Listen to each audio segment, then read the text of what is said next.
je n'ai pas toujours été valet de chambre. J'ai reçu une bonne instruction secondaire.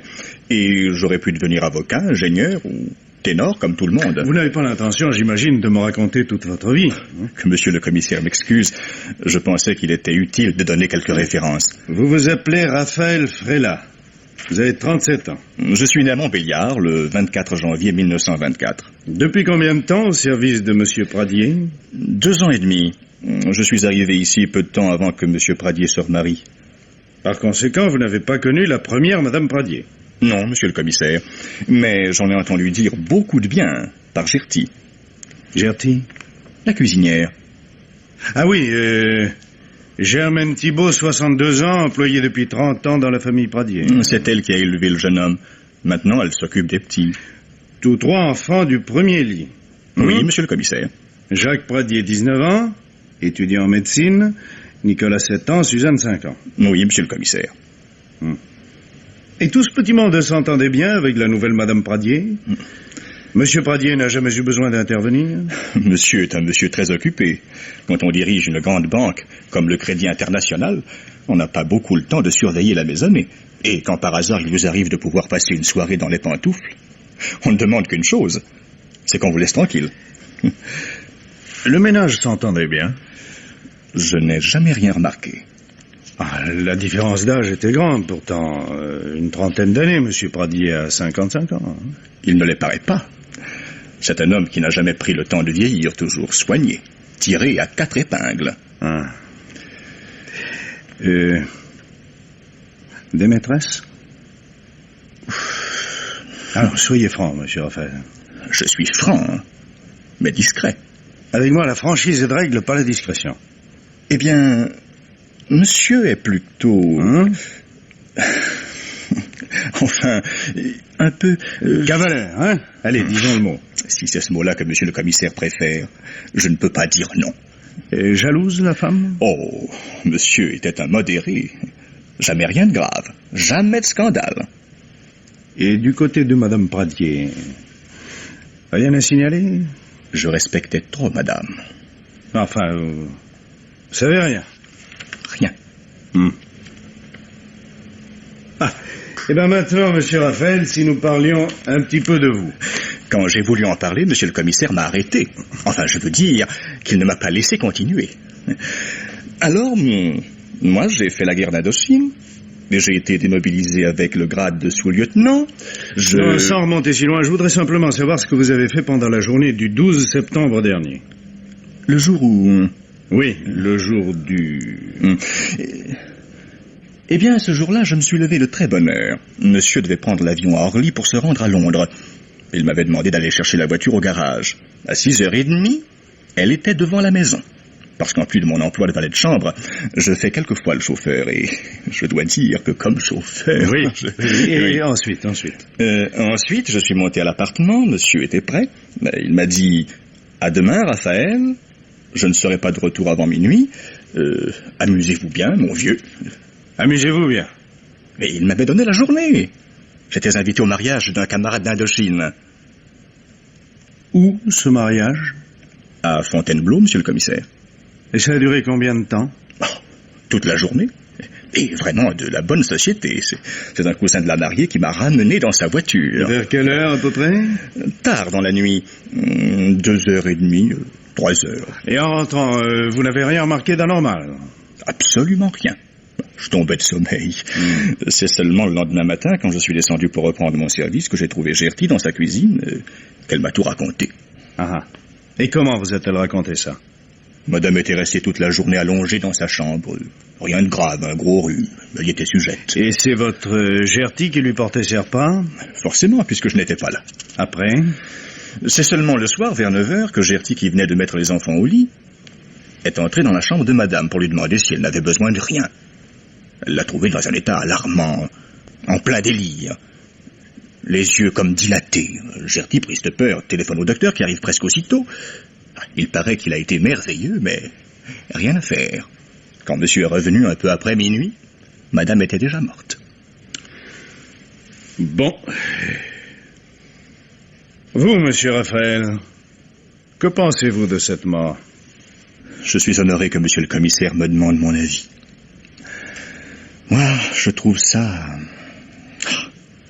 épouvantable. Hum. Nous sommes bien peu de choses, vrai. J'ai pas tout à fait ce que je voulais vous faire dire. Que monsieur le commissaire m'excuse. J'attends pas de vous des considérations philosophiques. De quoi croyez-vous que Madame Pradier soit morte? Ça, monsieur le commissaire.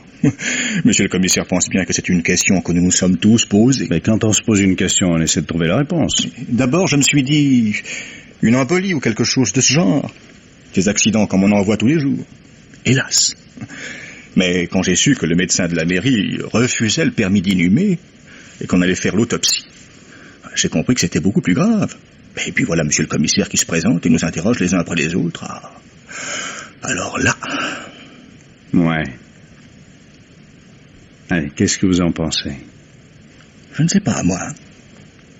Peut-être que le médecin a ordonné un remède et que le pharmacien s'est trompé. C'est rare. Mais ça peut arriver. Dans ces cas-là, la police enquête, n'est-ce pas? À propos, est-ce que Madame Pradier était une de ces femmes qui ont la manie de se bourrer de médicaments? Je ne sais pas, monsieur le commissaire. Et même, je dirais que ces sortes de choses ne regardent pas un domestique conscient de ses devoirs. À la bonne heure. Eh ben, au moins, voilà un valet de chambre qui passe pas sa vie l'œil collé au trou de serrure, hein? Pour cela, monsieur le commissaire peut être tranquille. Encore une question. Selon vous, Madame Pradier pouvait-elle avoir des raisons de se suicider? En était-elle capable? On ne sait jamais ce qui se passe dans une tête, surtout quand c'est celle d'une jolie femme. Eh bien, monsieur Raphaël, apprenez ceci qui n'est plus un secret, car dans ses prochaines éditions, la presse en remplira ses colonnes. Madame Pradier n'a pas été victime d'un accident. L'hypothèse du suicide est maintenant à peu près écartée. Nous avons la conviction qu'elle a été assassinée. Et très exactement, empoisonnée. Ça, par exemple? Mais par qui, bon Dieu? Sacré commissaire. Tout d'un coup, il me demande, savez-vous ce que c'est que l'atropine? Moi, je lui réponds, c'est de ça qu'elle est morte? Oui, qui fait? Justement. Et il se met à rouler des yeux terribles. Moi, je dis, j'ai jamais entendu parler de cette tropine que vous dites. Encore une nouvelle maladie, faut croire. Il me regarde un moment et il se met à rigoler comme une tasse. Et vous aussi, monsieur Raphaël. Vous vous fichez de moi à cette heure. Non, vraiment, vous n'avez jamais entendu parler de l'atropine? Voyons, Gertie. Mais qu'est-ce que c'est? Un remède que l'on donne pour certaines maladies, mais il faut faire attention. Absorbé à dose massive, il peut provoquer la mort. Ah, je comprends. À présent, c'est une espèce de poison. Ah, bah qu'est-ce que vous voulez? J'ai pas fait comme vous des études séculaires. Secondaire, Gertie. Faut être rudement dégoûtant pour empoisonner le monde. Il faut aussi avoir pas mal de courage. Si on est pris... On vous coupe la tête et on l'a pas volé. Hein? Et le commissaire a raison de regarder ça de près. Mais toutes ces questions, on n'a pas idée. Hein. Ça vous arrive dessus de tous les côtés comme des coups de poing. Et il finirait par vous faire dire ce qui n'est pas. Qu'est-ce qu'il vous a donc demandé de si formidable? Oh, est-ce que je sais? J'en ai oublié la moitié. Ce que madame avait mangé à son déjeuner, à son dîner, si elle avait bu du thé, à quelle heure... À cause du poison, ça se comprend. Oh, est-ce que j'ai l'air d'une assassine? Enfin, il a qu'à me dire carrément, c'est-il vous qui l'avez fait mourir, votre patronne? Moi, je me mettrais à lui rire au nez si fort qu'il verra bien qu'il s'est fourré le doigt dans l'œil. Enfin, Gertie, vous êtes resté seul avec madame presque toute la journée. Vous lui avez préparé son manger. Oh, pauvre malheureuse, elle y a seulement pas touché. Dites donc, Gertie, à moi, le commissaire m'a demandé si madame prenait beaucoup de médicaments. J'ai pas su quoi lui répondre. Elle les avait en horreur. La seule chose, quand elle était enrhumée, elle m'envoyait lui acheter son sirop. Oh, une réclame qu'elle avait lue dans un journal de mode. Paraît que c'était merveilleux pour arrêter la toux. Et l'autre jour, elle en a pris de ce sirop? Bien sûr, puisque son rhume avait recommencé. Le matin, elle me commande de lui apporter la bouteille et de la poser sur sa table de chevet. La bouteille était à moitié. Le soir, quand je l'ai trouvée si malade, la bouteille était vide. J'ai rangé la chambre avant l'arrivée du docteur et naturellement j'ai jeté la bouteille. Vous avez raconté ça au commissaire? Oh là là, j'aurais mieux fait de me taire. Hein. Il est devenu tout rouge. J'ai cru qu'il allait me battre. Il a dû vous demander encore si quelqu'un était venu voir madame pendant la journée. Monsieur Jacques, par exemple. Oh, ça j'en sais rien. Ces messieurs ont chacun leur clé. Et souvent ils entrent par la grande porte et ils s'en retournent sans que je m'en rende compte. Quand je suis dans ma cuisine, on pourrait bien déménager toute la boutique. Par le service, personne? Si, la couturière. La couturière? Oui, pour essayer une robe à la petite Suzy. Il était près de 4 heures. Je lui ai dit, vous tombez bien, ma fille. Vous allez garder la petite le temps que j'irai à l'école chercher le garçon. Et je suis resté parti à peine un quart d'heure. Et dès mon retour, elle s'est sauvée, elle était attendue ailleurs. Oh, j'en ai pas parlé au commissaire, pensez. Il m'a demandé s'il y avait d'autres domestiques que nous deux, mais la couturière, c'est pas une domestique. Puis ça aurait encore tout compliqué, la pauvre femme. Elle a eu assez d'ennuis comme ça dans la vie. Elle vous a fait des confidences? Oh, paraît qu'elle a été mariée à un galvaudeux qui l'a planté là au bout de 6 mois, lui laissant en souvenir une petite fille qu'elle a bien du mal à élever convenablement. Enfin, vous l'avez vu, c'est une jeune femme comme il faut et qui sort d'une bonne famille. Hein. Elle n'a pas de temps à perdre avec le questionnaire de la police. Je dis pas raison. Entièrement, si. Moi, il m'a tenu pendant 3 heures. Oh, tenez, à propos de Monsieur Jacques, hein, c'est pas croyable tout ce qu'il a été chercher. D'abord, il prétendait que Monsieur Jacques détestait sa belle-mère. J'avais beau dire que non, enfin qu'ils étaient comme deux copains, il insistait. J'ai fini par lui dire que s'il le savait mieux que moi, ben c'était pas la peine de me le demander. Alors ça a changé de musique. Il voulait me faire avouer qu'ils flirtaient tous les deux. Et même pire que ça, oh, je lui aurais flanqué des gifles, j'étais à bout. Je lui ai dit, et d'abord Monsieur Jacques a une bonne amie. Ils s'aiment et ils se marieront quand il reviendra du service. Je croyais qu'il serait content comme ça, pensez-vous? Qu'est-ce que c'est que cette jeune fille? Comment elle s'appelle? Qu'est-ce qu'elle fait? Étudiante en pharmacie, ça vous suffit? Enfin, il a eu l'air satisfait de ma réponse. Tiens, qu'il disait. Étudiante en pharmacie, intéressant, hein. Et plusieurs fois, il a répété dans sa moustache, intéressant, très intéressant. Mademoiselle, excusez-moi, mademoiselle. C'est à moi que vous en avez? Vous êtes bien mademoiselle Simone Colignac? Mais oui, pourquoi? Permettez que je me présente, commissaire Pichenard de la police judiciaire. Ah? Et qu'est-ce que vous me voulez? Oh, ne vous effrayez pas, mademoiselle. J'aurais pu vous convoquer à mon bureau, mais par ce beau soleil, j'ai préféré faire un peu l'école buissonnière et venir vous attendre à la porte de la faculté. Je n'ai pas beaucoup de temps, vous savez. Ce ne sera pas long. Si vous voulez, nous allons nous asseoir sur ce banc. Là, tenez. Nous serons bien pour bavarder. Je vous écoute. Vous savez ce que c'est que l'atropine, j'imagine. Un alcaloïde extrait de la belladone, de la jusquiame et du datura. Et après? Très bien, vous aurez une bonne note. Vous connaissez un jeune homme qui s'appelle Jacques Pradier? C'est mon droit, je pense. Il vous a dit certainement que sa belle-mère venait de mourir. Subitement, oui. Vous savez de quoi elle est morte? Jacques suppose qu'il s'agit d'un accident cardiaque. Le diagnostic de notre futur docteur est exact, mais s'il lisait les journaux, il saurait qu'il s'agit d'un accident provoqué. Provoqué? Par l'atropine, mademoiselle. Je vois. Vous vous êtes dit, voilà une fille qui étudie la pharmacie. Elle doit avoir des toxiques plein ses poches, et elle en repasse à son fiancé quand il a besoin de supprimer quelqu'un. Un fait est établi, c'est que Jacques Pradier n'était pas en très bon terme avec sa belle-mère. Qui vous a raconté cela? Un garçon comme lui, qui avouait à sa mère un véritable culte, ne voit pas d'un bon œil une intruse s'installer au foyer. Un garçon comme Jacques n'assassine pas les gens. Une fille comme moi ne se fait pas sa complice. Parlez moins fort, mademoiselle. Les passants n'ont pas besoin de savoir ce que nous racontons. Il n'y a pas de secret là-dedans et je suis prête à le crier sur les toits. Et vous dites que Jacques adorait sa mère. Oui, c'est vrai. Quand il l'a perdue, il a beaucoup souffert. Et il a souffert encore de l'avoir si tôt remplacée. Pour dire toute la vérité, les débuts furent difficiles. La petite Madame Claire était hautaine, prétentieuse, autoritaire, se mêlait de tout, déménageait les meubles, rabrouait les domestiques et rendait la vie impossible à tout son entourage. Oh, sauf à son mari qui a bien d'autres soucis en tête. Vous voyez bien. Mais attendez, Jacques est très intelligent. Très vite, il s'est aperçu qu'elle se comportait ainsi, plutôt par timidité. Et son nouveau rôle de femme d'un grand financier lui donnait une peur intense. Heureusement, elle n'était pas sotte. Ils firent la paix. Vous savez, mon enfant, il y a de ces haines farouches qui se dissimulent longtemps sous les dehors souriants de la camaraderie et même de l'amitié. Ce sont les plus redoutables. Mais non, monsieur. Mais vous ne connaissez pas mon fiancé comme je le connais. Oh, c'est le garçon le plus loyal du monde, le plus sincère, le plus droit, le plus... Votre indignation, mademoiselle, est bien sympathique. Mais Madame Pradier était au courant des projets de mariage de son beau-fils? Pourquoi pas? Et elle était d'accord? D'abord, elle avait poussé les hauts cris. Est-ce qu'on engage sa vie quand on a 19 ans? Elle n'avait pas tort. Et Jacques la rassura en lui disant que ce n'était pas pour tout de suite.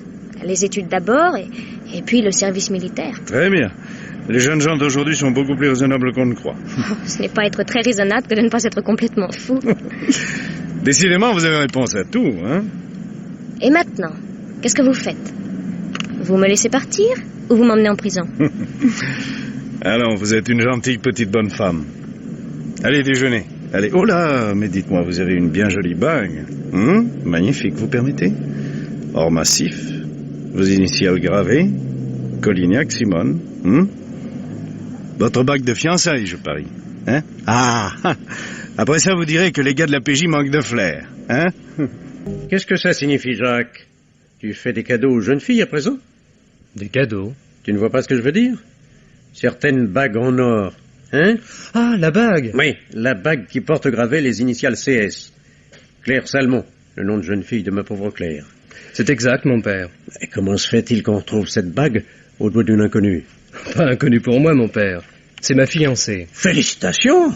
Monsieur se marie comme ça, sans crier gare. Et ton père, il compte pourquoi?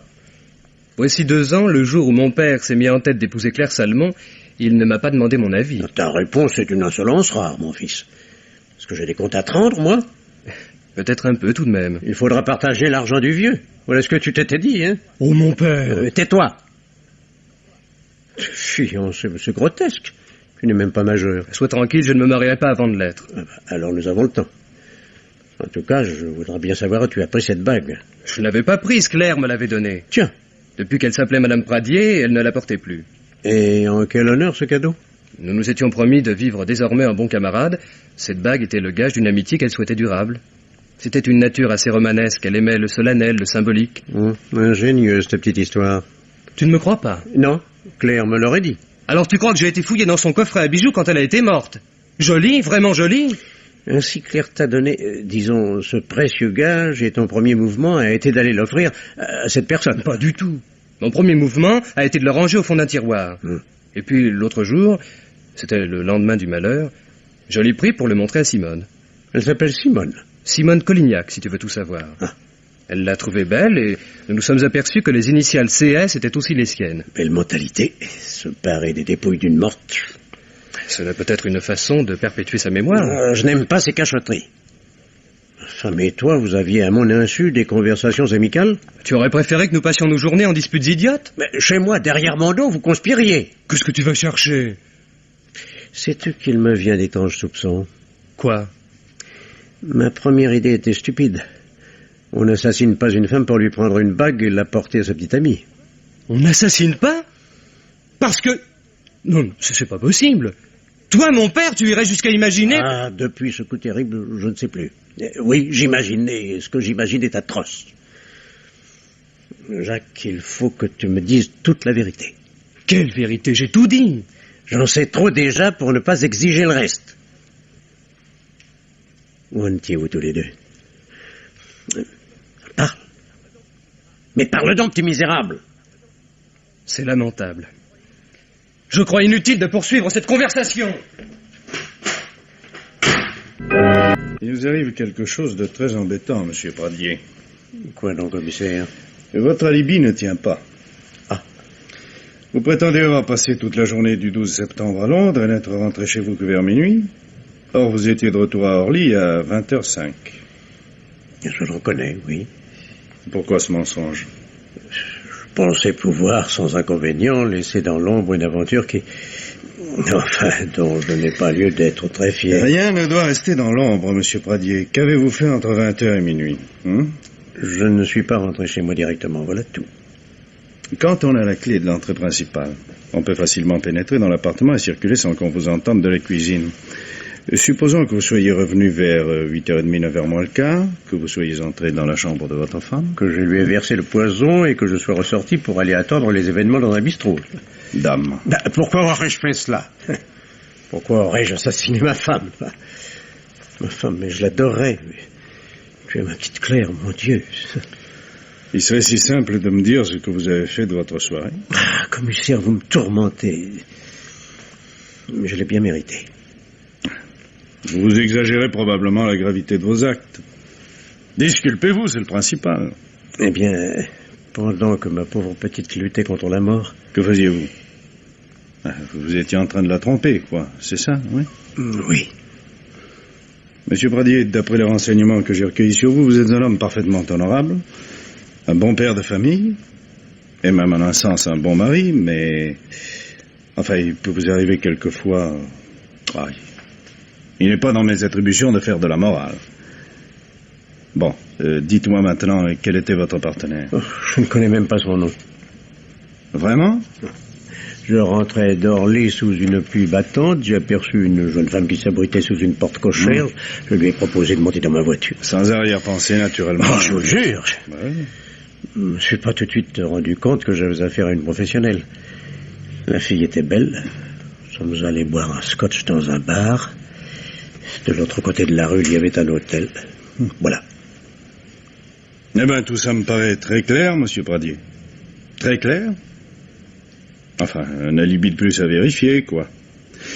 Il vous suffira de me donner l'adresse du bar et de l'hôtel.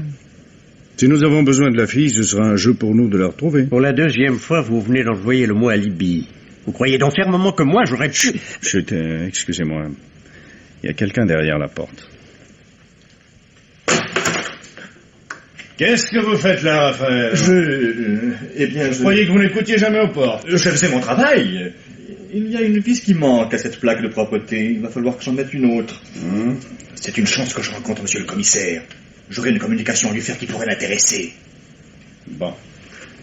Et je vous attendrai à mon bureau demain matin à 10h. Tâchez d'être exact.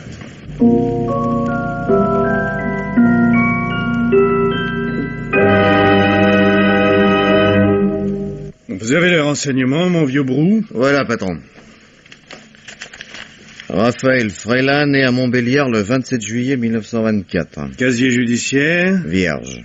Et situation militaire? Il m'a dit qu'il était revenu d'Indochine avec un petit galon d'officier. Oh, il aurait peut-être pu revenir avec ceux de caporal-chef s'il n'avait pas eu la malchance d'être cassé avant. Ah, motif? Il avait confondu le boni de l'ordinaire avec ses économies personnelles. Conseil de guerre? Oh, même pas, non. Le colonel était bon papa, il s'est contenté de lui infliger 30 jours de prison. Rendu à la vie civile en 1950, on le voit revenir dans sa ville natale vêtu d'un magnifique uniforme de sous-lieutenant constellé de décorations. Escroquerie? Il se sent surveillé, il file, on perd sa trace. Un an plus tard, il fait ses débuts de chanteur de charme dans un boui-boui de Marseille. Tiens. Ouais, seulement, c'est un pays où les tomates sont pas chères, alors il renonce à la carrière artistique.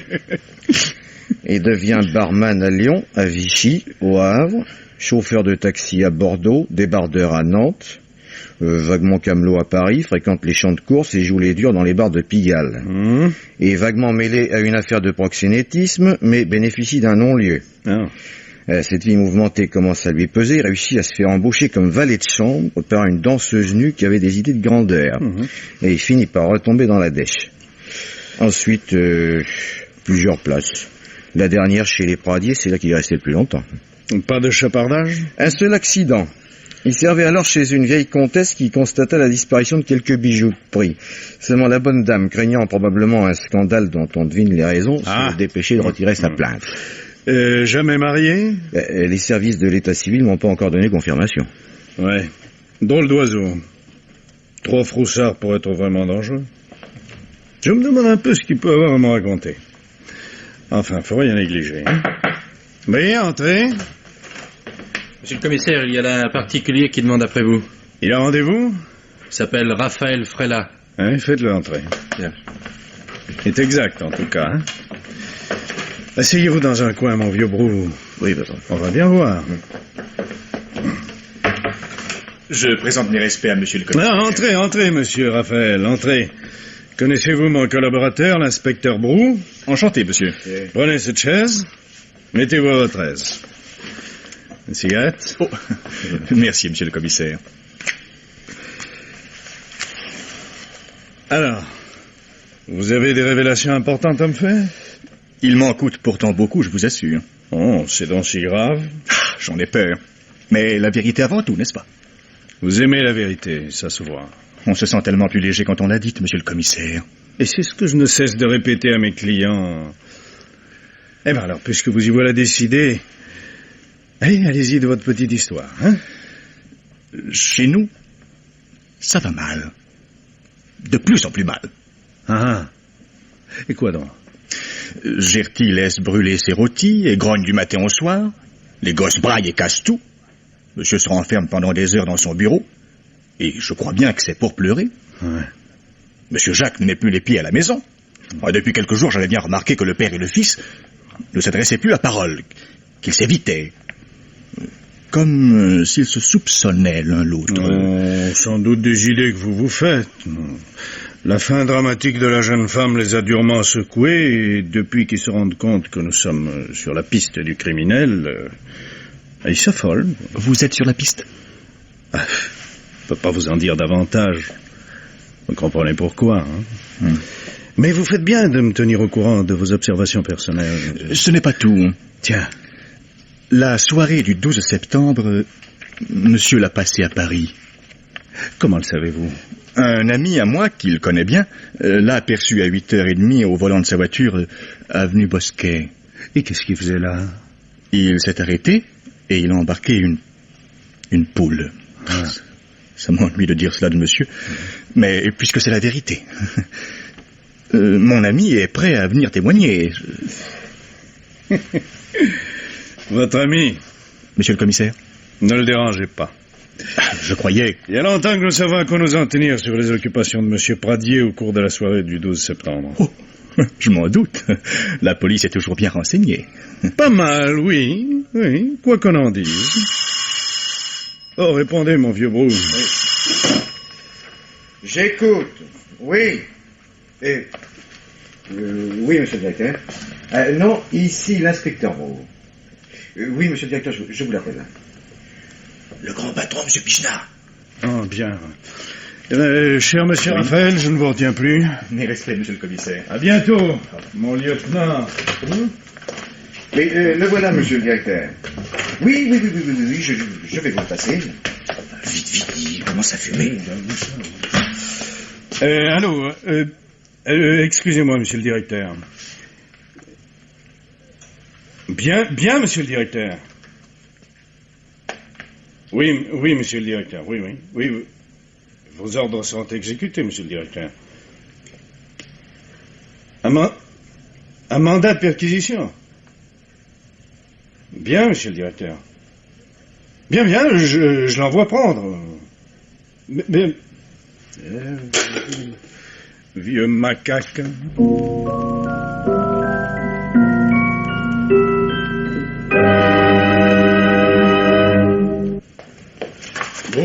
Vous avez regardé dans ce tiroir? Son secrétaire. Non, pas encore, patron. Messieurs, doucement, je vous en prie, ayez pitié de moi. Voir ainsi fouiller, retourner, bousculer les affaires de ma pauvre chérie. Il faut pourtant que nous fassions notre métier, monsieur Pradier. Tiens, des ordonnances médicales? Docteur Bertrand. Le docteur qui soignait ma première femme quand elle est morte. Non, des digitaline, théophiline, 35 centigrammes, extrait de Guy 003. Le docteur Bertrand était un vieux praticien qui n'ordonnait jamais de spécialité, il tenait à faire lui-même le dosage. Salicylate d'atropine. À cette point... Monsieur Pradier, quand votre première femme est morte, savez-vous ce qu'on a fait des médicaments qui restaient? Les a-t-on jetés? Ça, j'avoue que je n'en sais rien. Il faudrait demander à Gerty. Eh bien, faites l'avenir. Et même si cela vous est trop pénible d'assister à nos recherches, elle servira de témoin à votre place. Je ne demande pas mieux, commissaire. Je vous l'envoie. Un bon vieux Brou, nous venons de faire un pas en avant. Jusqu'à présent, nous ne savions pas d'où venait le poison. Nous brûlons, mon ami. Madame Gerty, entrez donc. Voilà un joli farfouillis, hein. Encore du travail pour la pauvre Gerty. Oui, on mettra tout en ordre, soyez tranquille. Si je compte là-dessus. Madame Gerty, nous venons de retrouver les ordonnances du docteur Bertrand. Le docteur Bertrand? C'est de l'histoire ancienne. Oui, mais je voudrais savoir ce que sont devenus les médicaments qui restaient quand la première Madame Pradier est morte. Qu'est-ce que j'en ai fait?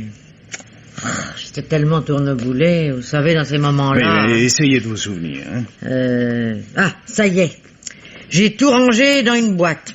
Boîte, oui. Et où est-ce que c'est que j'ai rangé cette boîte? Ça va me revenir. Dans le petit placard à côté de la salle de bain, pardi. Et personne n'y a jamais touché, ça j'en suis sûr. Voulez nous montrer ça? C'est pas difficile. Venez par là.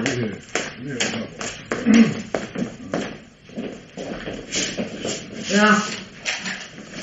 Tenez, qu'est-ce que je vous disais? On était cachés, des ampoules. Ah, il y avait aussi une petite bouteille, je me souviens. Je vois pas de petite bouteille, madame Gertrude. Ah, avec une étiquette rouge.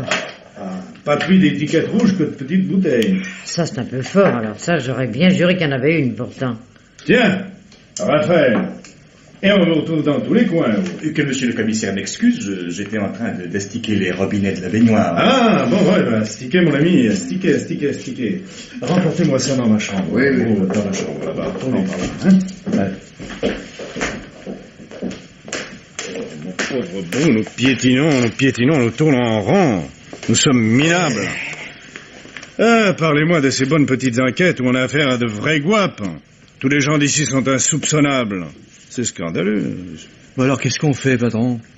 Ben, on continue. L'ordre est de perquisitionner, on perquisitionne. Vous en allez pas, madame Gerty, nous pouvons avoir besoin de vous. Oh, moi, je suis pas perquisitionneuse pour dessous. Il faut un témoin, c'est légal. Brou, aide-moi à tirer le lit au milieu de la pièce. Oui. C'est le lit où cette pauvre madame est morte. Justement, oui. Pliez, Brou. Oui. Allez-y, patron.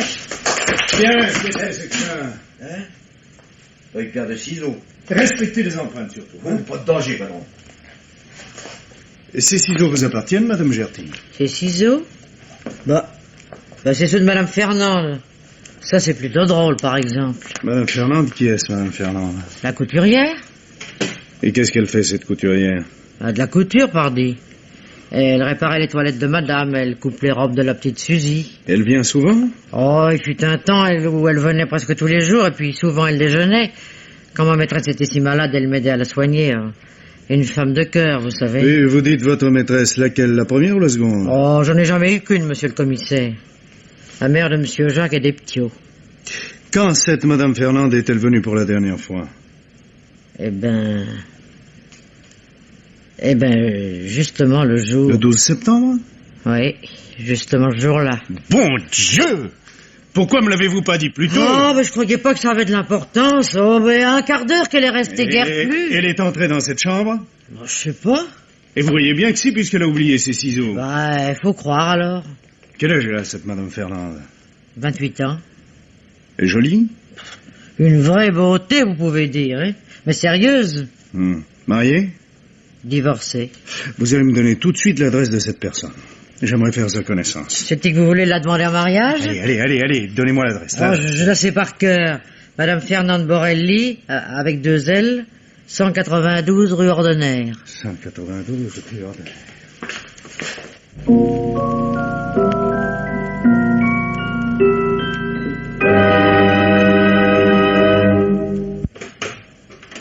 Madame Fernande Borelli.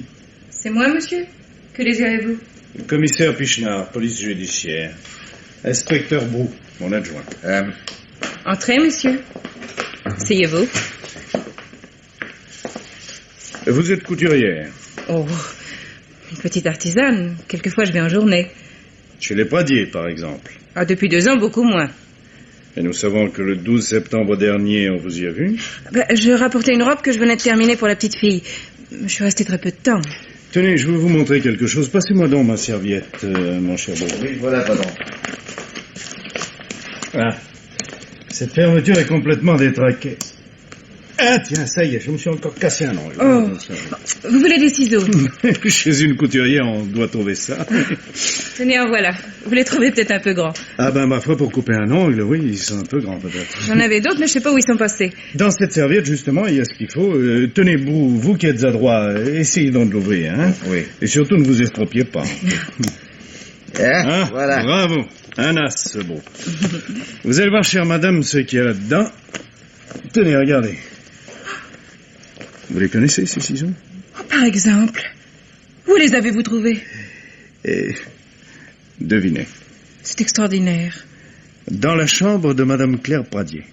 Très exactement entre le lit et le mur. Ils auront glissé de la poche de mon tablier. Vous reconnaissez donc être venu au chevet de cet infortuné qui devait rendre le dernier soupir à peine 6 heures plus tard. Que veniez-vous faire dans cette chambre? Gerty s'était absentée. J'étais dans la cuisine avec la petite Suzy. Madame Pradier sonne. Je vais voir ce qu'elle veut. Et alors? Madame Pradier demande du thé. Je lui dis que Gerty ne tardera pas. Elle insiste pour que je lui en prépare immédiatement. Sur un ton. Alors, je lui fais remarquer que je ne suis pas sa domestique. Elle s'échauffe, m'injurie presque. Et ce n'était certainement pas la première fois que vous aviez avec elle une algarade de ce genre. J'ai toujours eu l'impression qu'elle me détestait. Elle ne ratait jamais une occasion d'être désagréable avec moi, de m'humilier. Tiens, pourquoi? Elle devait croire que son mari et moi... Ce qui était faux, naturellement. Ah, sur la tête de ma fille, je puis vous jurer que ça n'a jamais existé. Monsieur Pradier ne vous a jamais fait la cour. C'est un homme bien élevé. Il me traitait presque un ami. Rien de plus. Admettons. Revenons à la scène du thé. Alors, de guerre lasse, vous consentez à le faire, ce thé. Il fallait bien. Mais vous deviez être très en colère. Ça, j'avoue que j'étais pas contente. Vous êtes sorti par le petit couloir qui dessert la salle de bain? Ah non, je crois pas. Non. Non, je suis sorti plutôt par la porte qui donne sur la galerie. Et vous n'en êtes pas très sûr. Moi, je suis certain que vous êtes passé par le petit couloir. Oh, et puis après, ça change rien.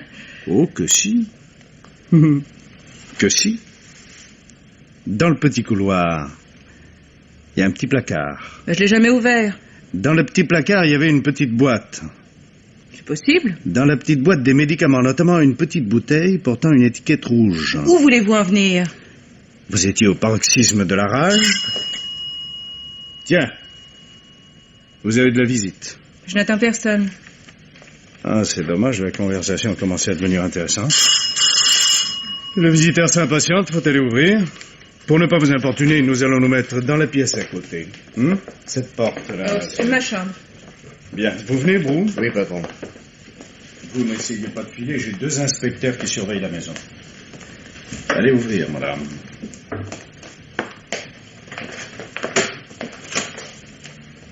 Raphaël, Ma petite Fernande, bonjour. que venez-vous faire ici? Oh, tu me dis vous, ça me fait de la peine. C'est coquin chez toi. Tu as toujours eu du goût. Comment va la petite? Aujourd'hui, subitement, vous vous rappelez que vous avez une fille. Oh, j'ai eu des torts, je le reconnais, et sincèrement, je le regrette. Non, il est bien temps. Mais écoute-moi. Tu as cru sans doute il y a 2 ans et demi, quand je suis entré comme larbin chez Pradier, que c'était par hasard. Qu'importe ce que j'ai cru.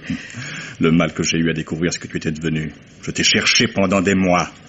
Toi, tu as été parfaite. La première fois que tu m'as vu dans mon petit gilet rayé et le plumeau sous le bras, pas un mot, pas un geste. Et depuis ce jour-là, nous avons vécu absolument comme des étrangers.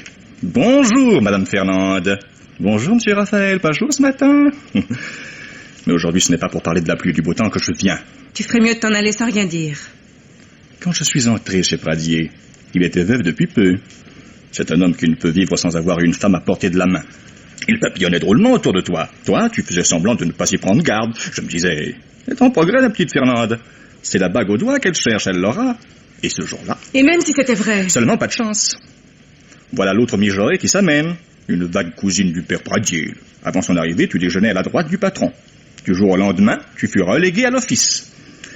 Et quand elle devint maîtresse de maison, elle te fit rudement sentir que tu n'étais pour elle que volaille et valetaille sans importance. Ça ne te concerne pas. Laisse-moi. Nous ne sommes plus rien l'un pour l'autre. Crois-tu? Vraiment? Ah, Fernande, on n'a qu'un amour dans sa vie, c'est connu. Nous nous sommes mariés trop jeunes. À cet âge-là, on est bête. Dans ma candeur naïve, je pensais qu'une belle créature comme toi pouvait aider grandement à la prospérité d'un ménage. Nous n'avions pas la même conception du mariage.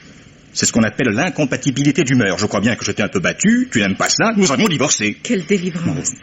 Ne repousse pas un homme qui vient t'apporter son repentir. Veux-tu que je me mette à genoux? Ne sois pas ridicule. Je souffre de te voir dans cette médiocrité. Une femme de ta classe, tu sais pas malheureux. Il te faudrait un homme solide, qui te comprenne, te soutienne, te conseille. Les conseils que tu es capable de me donner, je refuserai toujours de les suivre. Oh non, réfléchis. Voilà papa Pradier redevenu libre.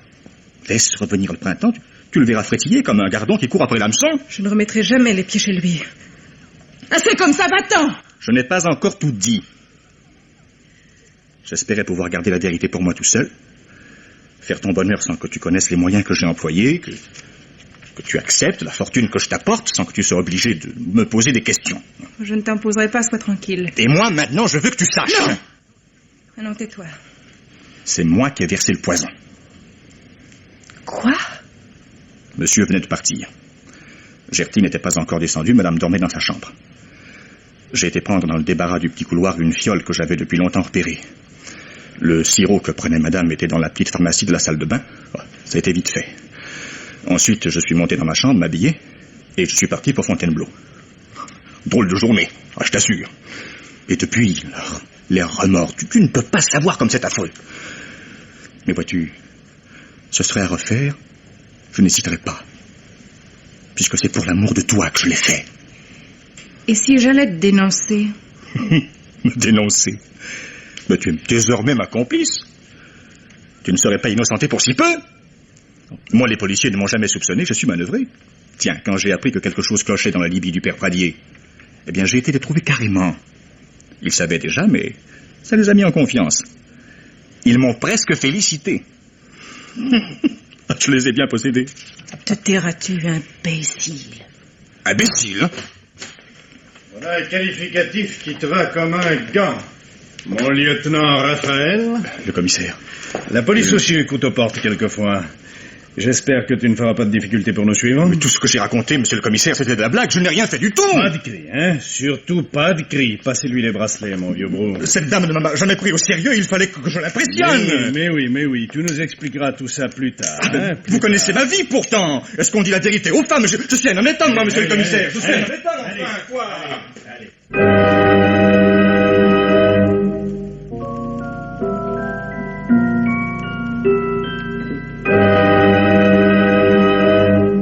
Eh bien, qu'est-ce qu'il y a, mon vieux brou?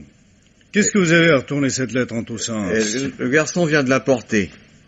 À remettre à monsieur l'officier de police chargé de l'affaire Salmon, préfecture de police, Paris. Et ça doit faire un moment qu'elle se promène de service en service. Regardez toutes les annotations. Ne me concerne pas. Inconnu. Retourner au courrier général. Voir le commissaire Pichinard. L'affaire Salmon. Ce nom-là me dit quelque chose. Mais Salmon, parbleu. Et c'est le nom de jeune fille de Madame Pradier? La signature. Claire Pradier-Simon. Tonnerre. Une lettre de la morte. Monsieur, quand cette lettre vous parviendra, je ne serai plus de ce monde depuis plusieurs heures.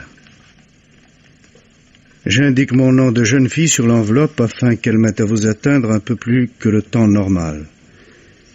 Il se peut que ma mort semble naturelle. En ce cas, détruisez ce document devenu inutile.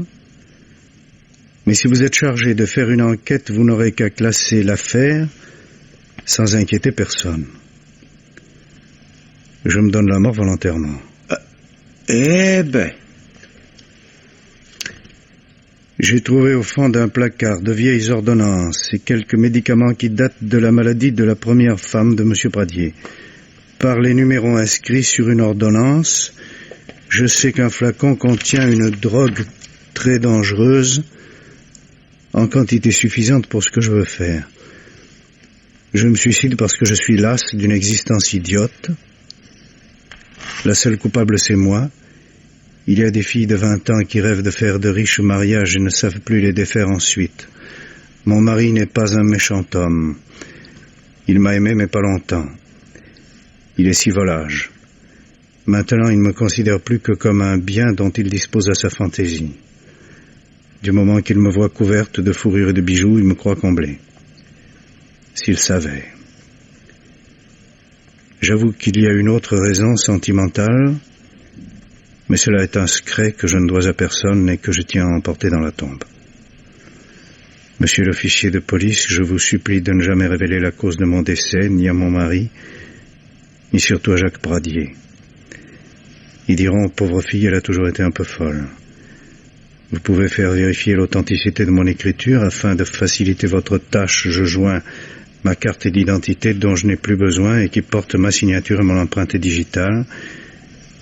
Et je termine ma lettre par les deux, signature et empreinte. Signé Claire Pradier-Salmon. Pauvre gosse. Elle a pensé à tout. Mais, Raphaël, dans tout ça... Ben c'est maintenant qu'il dit la vérité. Quand il se rétracte. Il avait inventé son histoire de crime pour esbrouffer son ex-femme. Un hableur, un menteur, un tricheur. Il nous a drôlement compliqué l'existence. Oui, ben, en somme, patron, c'est C'était lui le vrai poison.